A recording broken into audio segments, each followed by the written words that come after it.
Hey y'all, it's Alexis with Bless Our Littles. Today I'm going to be sharing with you my positive birth story. And before we even get into this video, I want to preface this with I went into labor 4 weeks early and my daughter ended up needing to be in the NICU for about a week. So although that part is really sad and it was not fun, my birth and labor was amazing. It was such an awesome experience, and that is what I want to focus and share today. So when I get to that part of the video, I will really kind of skim over all that happened there. And if you're interested in seeing a video on kind of that process, how I was dealing with her being in the NICU, definitely comment that below. So to get started, let's just talk about the day that I went into labor. So the day and the few days before, my back was so sore. Like it just felt like, it was just like I couldn't sit, I couldn't stand. There was literally nothing I could do to be comfortable. It was funny because that day, my husband, I called him on the way home from work and he's like, listen, why don't you just take tonight, we'll rest. I'm gonna come home tomorrow and I'll clean everything for you. So we just decided to take the night to rest and left all the dishes and the house was a disarray and I went into labor. And the other funny story was we actually brought our car in that night to get something fixed on it. So we didn't have our main vehicle to bring me to the hospital. So anyhow, that night we had just, a laid back night. We ended up watching a movie, something that we rarely do. And I fell asleep and woke up and thought I had peed myself. The immediate thought was, how am I gonna tell Cameron I just wet the bed? I'm 25 years old. And how am I gonna tell him that I just peed the bed? So ended up, I got up and I am now still gushing and I'm like, okay, this is not pee. My water broke. So I was like, oh wait, my water broke. I'm 36 weeks. What do I do? Like immediate reaction is like, what do I do? So I'm like sitting on the toilet and I'm like, babe, and I'm like yelling across the room and he's like, what? I'm like, my water broke. He goes, nuh-uh. And I'm like, yeah, my water broke. So he gets up and he's all, like, what do we do? So we call the midwife, which is a whole story because I left the card for the midwife in the car, which was at the dealership. So we had to go call the emergency line and get her number. So we get contact with her and she says, because your water broke and you're 36 weeks, you have to go to the hospital now. And I was planning on laboring at home for a good portion of my labor, which is interesting because now that I know the timeline of events, probably a good thing I didn't. So anyhow, I end up going to the hospital. We get there. I was super laid back. They were like, oh, let's wheel you there. And I was like, no, I'm fine. You don't need to wheel me there. And they're like, no, we have to. It's like rules. So I'm like, okay. So they get me in. We check in. You have like a bunch of paperwork you fill out. And then they got me into a room and they wanted to check and make sure that it really was my water that broke. And of course, check how far along I was. So they get me in a bed. It was like kind of like in this room prior to going into a birth room. They had me change into a hospital gown and my husband took my clothes that were all wet and put those into a laundry bag that I had brought for him. And then basically she did this little test. It was like a little test strip and she put it up to, I guess, like the liquid that had come out. I don't know. And it showed that my water had broke. And so from there, she said, okay, well, we're going to go ahead and wheel you down to the birthing room where that is where you'll remain for the rest of your hospital stay and your rest of your labor. She's like, okay, perfect. So we go down there and get us all situated. My husband ran out to the car, grabbed all our bags and all the stuff that you need.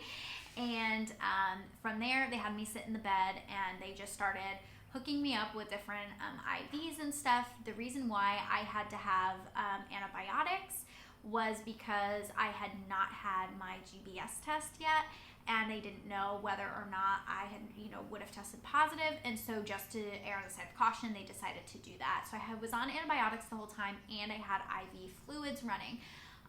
And so this was something, again, that was not in my birth plan, but, it was fine. It was just, I had cords basically up my arms here, and then I had the IVs and stuff in here too. So all during this time, they're just kind of coming in and out, doing different tests and putting, you know, the IVs in. They're monitoring the baby and me and all the things. And so then from there, I needed to get the COVID test. So if you are watching this years later after COVID, count yourself as so lucky because the COVID test was the worst part of my whole entire labor. I look back and that is what I remember the most. It was terrible. I hated it. And I would so wish I could not have experienced that. But anyway, got the COVID test, and from there, I was actually going to try to get sleep. So my husband laid down, I laid down to go to sleep, and I could not fall asleep. The contractions weren't bad at this point, but they just were uncomfortable. So we're looking at, it's about like 2:30 in the morning, and my midwife called and said, hey, at about 7 a.m., I'd like to start you on Pitocin. And that was one thing in my birth plan that I did not want, if not possible. So I basically was like, do I have to be on it? Do I have to get Pitocin? And she goes, well, I can come in and check you, you know, but you're so early and this baby has to get delivered within 24 hours. So kind of like you don't have a choice. It's either that or a C-section. I'm like, okay, well, I would rather do the Pitocin, obviously. So she told me just to labor until about 7 when she came in. So during that time, I really just sat around and I played some games and I worked a little, listened to music, and my husband slept, which was so good because this whole time from here on out, I needed his support. So from this point going forward, I just really hung in there. Like I just kind of breathed through contractions. Actually, I'm gonna link this below. If you have not watched Bridget Tyler's videos, they were amazing. She super helped me through all of the contractions and all of that, just knowing her stuff. But that's you know, another day, another video type thing. So anyhow, so after my midwife came at 7 in the morning to check me, I was at almost 4 centimeters. And she was like, okay, this is good. You are progressing. So I didn't end up needing to go on Pitocin. You know, she said, we can monitor you and see how you're doing. You know, this afternoon we may have to put you on if you stall in labor, but it looks like you're progressing. And if I'm looking back and being honest, I think the reason why I was progressing so well was I was not worried or stressed about the pain. I wasn't nervous. I really just let my body do its thing. So if I can give you any advice, it would be just to trust your body and to let go, because the more worried you are about the pain, the more pain you're going to feel. And also breathing really, really helped. So when the midwife left, she actually brought me a popsicle, which was like the greatest tasting thing in the whole world because all I had was ice chips up to this point. So she brought me that, which gave me just like a little bit more fuel. It made me feel like, okay, I can do this. So my husband and I now, from this point until it was probably 3 hours, maybe a little bit more, we just did circles in the hospital room because we could not walk the halls due to COVID. So we just kept walking in circles. He held the IV bag and I just walked. Walking was the best thing. I tried the exercise ball like off and on a little bit, and it would help for a few minutes, but the best thing I did was just like not stop moving. The other thing during this time was I would literally stop during a contraction. I would hold on to my husband, like I would hold like his shoulders, and I would just kind of like rock back and forth, and we would sway, sway, sway, and he would sing to me, or he would just kind of, you know, encourage me, say, you can do this, you're doing so good, I'm so proud of you. And let me tell you how much that stuff helped, because it really made me feel like I was doing a good job and like things were going well. So it made me and encouraged me to keep going. So towards the end of this, I actually said to my husband, this is getting quite painful. I have no idea, you know, what I'm at. I know I was at a 4. I have no idea where I'm at, but I'm feeling like I want an epidural if I'm nowhere close to transition. And he was like, you know, well, if you're feeling like that, let's try the shower and we'll see how that goes. So we went into the shower, and I could only be in the shower for 40 minutes. So the plan was go in the shower for 40 minutes, get out for, I think it was like 25, then go back in for 40 minutes. That was the plan. Well, I got in for 40 minutes and contractions really picked up. Like they were really strong. And I would literally have to like stop and think and breathe through the contractions. My husband was amazing through this. Like he just kept taking the shower head and just like putting it on my back, and then even like sometimes just on my belly because that just felt good. I did have an anterior placenta, so most of my labor was in my back. I didn't feel much in the front, so that's probably why too I really needed to keep moving and why the bed was so uncomfortable for me. So from here, after we got out of the shower, I said to my husband, like, I think I want an epidural. I said, I want to be checked. I want to see where I'm at. But if I am nowhere close to even being in transition or near transition, I want the epidural. So they came and checked me.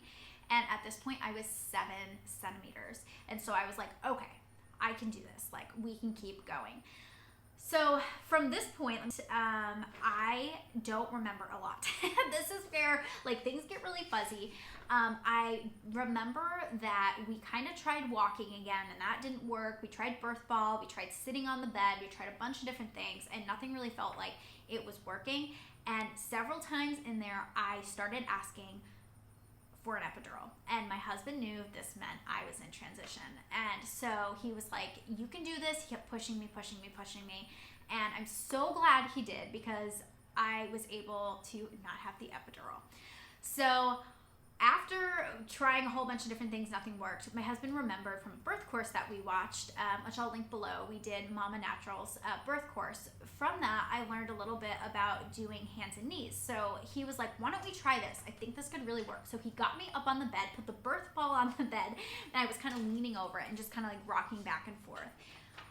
Well, all of a sudden, I think it was 15 minutes, my husband said, 15, 20 minutes, I started feeling like I had to push. And so the nurses come in and they're like, okay, the only time that you're actually ready and you're going to push is when you feel like you have to poop for the whole entire contraction. And I was like, well, I'm not really feeling that, I guess. And I guess I just didn't know what that meant or what that felt like. So I kind of disregarded it. And then it got to the point where I was like, I think that's what I'm feeling and I'm really, really uncomfortable. So we ended up saying, can the midwife come? Because I'm feeling ready. So they call her, and in this time frame, which again was probably maybe like 25 minutes after I had been on hands and knees, I was pushing. And I'm like, where's the midwife? Because I'm pushing. And they're like, kind of like, oh no, like you're not really that far along, like you're okay, you're still in transition, you know, by the time she gets here. And I'm like, oh no, I'm pushing this baby out. And they kind of, my husband said, like kind of sloughed it off, like, you know, she's just her first baby, she's in a lot of pain, she's not having an epidural, she's not really ready. No, I was ready. So the midwife came, checked me, she's like, whoa, you're a 10, you do have a lip. So she basically helped me to move the lip. And then I started pushing, and she told me that the pushing would probably be about an hour to an hour and a half. So I'm immediately like, oh my gosh, I still have an hour to an hour and a half of pushing. Oh, great. So during this whole time, I was sweating. I was so hot. My husband kept putting cold rags on my head. He like says, like, I've never felt you so hot ever. So he kept putting these washcloths on my head, which really, really helped. And then we just kept pushing with each contraction. Now I'm gonna tell you, the pushing did not seem like it was that long. It felt like it was maybe 20 minutes. So when I'm saying like an hour and a half of pushing, that's what she told me. Like, I'm thinking exactly what you're thinking right now. Like, oh my gosh, that's a really long time. Well, it felt like 15 minutes. It was more like 40, my husband says. And my baby girl was born. It was one last push. She said, I can see her. She's right there. If you give me one good push, she's out. And she was. So from there, they put her on my chest, and she was definitely a little bit kind of purpley. I'll put a picture in here so you can see.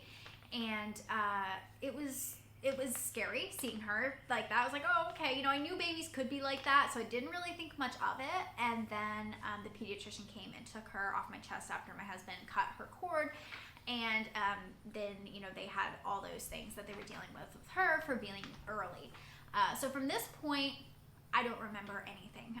This I actually had to ask my husband for. So I guess what happened was I was laying there and my midwife started kind of pushing on my stomach. She asked me to push a couple times, and then she pulled the placenta out at the same time. And I do remember after the placenta was delivered, I became really, really shaky. So like literally, like I was like this, like I could not stop. And this is very normal when your hormones quickly drop like that. So she brought me a fruit punch and Sprite mixed together, and it didn't help immediately, but it definitely helped. So from there, I think it was about, like, my husband says about 2 hours before I stopped shaking. It was probably maybe like an hour and a half after that I was able to take a shower and eat and get myself together, and then we went down and visited my daughter in the NICU. So that is my birth story. If I could go back and give myself any advice, it would be just to really trust and believe in my body. That was one thing that I think was a game changer for me. I wish that I could remember some of the transition and the pushing phase, just because I don't remember any of it, but it was such an amazing experience. I'm not gonna sit here and tell you that it was not painful at all, because I mean, there was definitely some, uncomfortableness and some pain, but it's all in the way you look at it. I did do some hypnobirthing. I got a couple of books and read them. And because of COVID, we could not go and do a birth course. So like I said earlier, I did Mama Naturals birth course, and that was just super helpful and amazing. So yeah, that is my birth story. If you have any questions and want more details about my birth story, go ahead and comment below. And if you are about to give birth, I am so excited for you. It's an amazing journey, and just roll with the punches. It's not gonna be anything what you thought it was going to be, but just make the best of it. So thank you guys so much for watching, and I'll see you next week.